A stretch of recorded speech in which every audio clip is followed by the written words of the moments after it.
En direct du Mondial du fromage dans le stand des fromagers de France. Alors on a un plaisir exceptionnel à recevoir la championne du monde. Alors je dis le champion parce qu'en fait, Nathalie, ça représente, c'est un concours mixte, hein, donc ça représente les hommes et les femmes.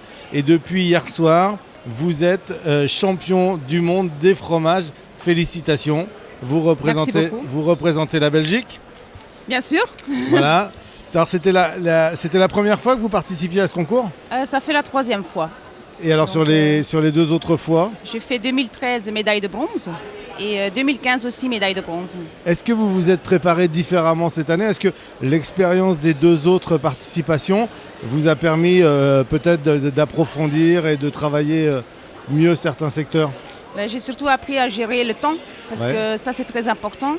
Et chaque fois les 2 autres fois que j'ai participé, j'avais pas assez de temps pour faire quelque chose. Donc maintenant, j'ai vraiment géré, j'ai travaillé là-dessus. Donc je pense que ça m'a beaucoup donné d'avantages. Est-ce que ça illustre le travail au quotidien d'un fromager ou c'est vraiment le concours où on pousse les limites du métier à son maximum ? C'est vraiment voir ce qu'un fromager est capable à côté de son travail. Mais c'est pas seulement ça, parce que pendant qu'on fait les plateaux et pendant qu'on fait les préparations, on doit bien utiliser les couteaux, on doit bien faire son travail. Donc ça, c'est un travail qu'on fait tous les jours. Et alors, ça, c'est important. Depuis 8 ans, vous participez à de nombreux concours, que ce soit en Belgique ou en France. Vous êtes première fromagère belge également. Exactement. Votre compagnon Luc est également premier fromager belge. Est-ce que les concours en Belgique ou les concours par exemple de premiers fromagers belges se situent de la même manière ? Est-ce que les sujets, la thématique est la même ? Ou alors vraiment il faut s'entraîner différemment quel que soit le concours ? Luc, peut-être ? À mon avis, je pense que les concours belges c'est différent, mais on essaye de comparer quand même, de faire des épreuves pareilles un peu, mais c'est moins loin. Ici, en France, ça pousse vraiment à ses limites. Concours mondial, c'est vraiment aller au fond du produit, au fond des goûts. C'est vraiment faire donner tout. Alors vous avez une boutique, Nathalie, elle se situe où ? À Oudenaarde. Et alors vous prenez comment vous faites ? Alors vous vous organisez, vous avez du personnel, vous vous organisez pour aller sur les concours ? On a un magasin de fromage, donc une crèmerie comme on appelle ça ici. Et on a des caves d'affinage. Donc on est aussi affineur.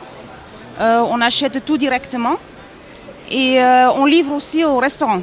Donc on a environ 200 restaurants à livrer toutes les semaines. Mais c'est moi qui gère la boutique toute seule. Sauf le week-end, mon mari est là aussi le samedi. Donc ça vous prend énormément de temps. Et en fait, vous arrivez à vous organiser entre les préparations au concours et votre activité. Est-ce que cette reconnaissance de victoire dans les concours vous apporte quelque chose au quotidien, ou alors vous le faites vraiment pour vous, pour savoir comment vous positionnez dans la profession ? Je pense que c'est pour les deux. Premièrement, on le fait parce qu'on aime son métier, parce qu'on aime le produit et parce qu'on est passionné. Et si on gagne, c'est un avantage évidemment pour le magasin, mais je sais que quand je vends mon fromage dans le magasin, les gens ils m'aiment. Ils aiment que je leur vends le fromage. Ils ont confiance. Ils ont confiance. Oui. La préparation, comme quand vous faites un concours comme celui d'aujourd'hui, enfin d'hier à Tours, vous travaillez sur quel fromage ? Des fromages français, des fromages belges ? Vous avez le choix ? Vous parlez du concours même ? Oui, du concours même. Je pensais que c'était la plupart français, mais il y avait aussi des mélanges d'autres pays. Donc, mais on ne doit pas apporter nos fromages. On les a reçus de l'organisation parce que ce n'est pas évident pour un Américain ou un Japonais d'apporter des fromages. Donc, pour faire tout le monde pareil, ils ont dit on vous offre les fromages pour faire le plateau, on vous offre les fromages pour faire les préparations fromagères, etc. Et alors dans votre boutique, la gamme de fromages, c'est quoi ? C'est un peu des fromages de partout ? C'est international. Oui. C'est une vraie volonté. Vous avez une préférence ? Je ne dis pas un fromage préféré, mais une préférence ? Vous avez une culture fromagère pour laquelle vous êtes plus attiré ? Pas spécifiquement belge.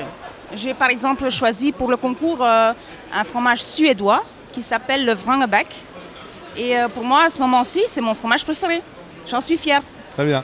Luc, vous faites un peu moins de concours que Nathalie ou vous en faites autant ? C'est fini maintenant. C'est fini ? Faire des concours, ouais. Alors quand on vous connaît un peu, on sait que vous soutenez Nathalie. vous êtes très souvent beaucoup plus stressé qu'elle. Ouais. Comment vous l'accompagnez? Comment vous n'avez pas l'impression que le stress, non, vous n'arrivez pas à véhiculer quand même le stress, vous arrivez vraiment à la soutenir? Bah, j'essaye de vraiment l'encourager et d'essayer de lui donner tout son courage. Et nous sommes toujours ensemble. Il me calme. C'est vrai, il arrive à vous tempérer. C'est alors, important. c'est votre coach. Ouais, bah. Ça, c'est sûr. Ça, c'est sûr. Est-ce qu'on peut vous demander la difficulté que vous avez eu peut-être, pardon, hein, mais le plus de mal à appréhender sur le concours? Il y a vraiment une épreuve qui pour un fromager peut être une difficulté principale dans ce concours? Il faut connaître environ 195 AOP et il faut être réaliste. On n'a pas tous les 195 AOP dans les magasins. En plus, les caves d'affinage sont différentes. Si vous goûtez un Beaufort de chez cette personne-là et un Beaufort de chez quelqu'un d'autre, ça goûte différent. Évidemment, il faut savoir reconnaître les points précis, mais c'est pas toujours facile. Donc moi, je trouve que goûter à l'aveugle, bien que quand je goûte à la maison, j'en suis forte, mais quand je dois goûter des autres affineurs, c'est pas évident. C'est pas facile. Alors, la toute nouvelle championne du monde des fromages, a-t-elle des projets de concours à venir ou ça y est, maintenant vous avez atteint le Graal et vous vous consacrez à votre activité? Maintenant, je vais m'investir à d'autres personnes pour les aider peut-être pour faire des concours. Et j'espère que je serai un exemple à toujours, quand on veut quelque chose, de foncer et de le faire. Alors, on vous sait aussi très, très impliqué avec la culture fromagère française puisque vous faites partie de la Ligue des fromagers extraordinaires. Oui, j'en suis fière. Voilà. Juste un petit mot, Nathalie, parce que la Ligue assure la promotion du fromage un petit peu partout dans le monde. Je voulais juste votre regard sur votre dernier voyage. Je crois que vous avez été à Chicago du reste. J'étais là, oui. On lui fait un petit coucou avec Pierre Zimmermann, oui. le boulanger. Racontez-nous un petit peu ce périple parce que je crois que c'est un vrai beau souvenir. C'était un des plus beaux voyages que j'ai jamais fait, bien qu'on a beaucoup travaillé, beaucoup bossé, et c'était une ambiance incroyable. Quand j'en pense, j'ai les larmes aux yeux tellement que j'ai la chaleur encore dans le cœur. C'est un groupe, les Bakers, ils sont aussi extraordinaires, c'est formidable. Et puis on le rappelle, Pierre Zimmermann est donc boulanger à Chicago. Oui. C'est un Français, un Alsacien qui a décidé de s'installer à Chicago oui. et qui œuvre en plus pour aider les personnes oui. qui veulent devenir boulanger ou qui sont qui évoluent dans un univers social un peu difficulté. Exactement. Donc voilà, et vous êtes sensible à ce genre d'action. Oui. Merci beaucoup Nathalie, vraiment bravo encore, on a vraiment eu beaucoup de plaisir. Merci Manuel. Parce qu'on se voit régulièrement. À très bientôt.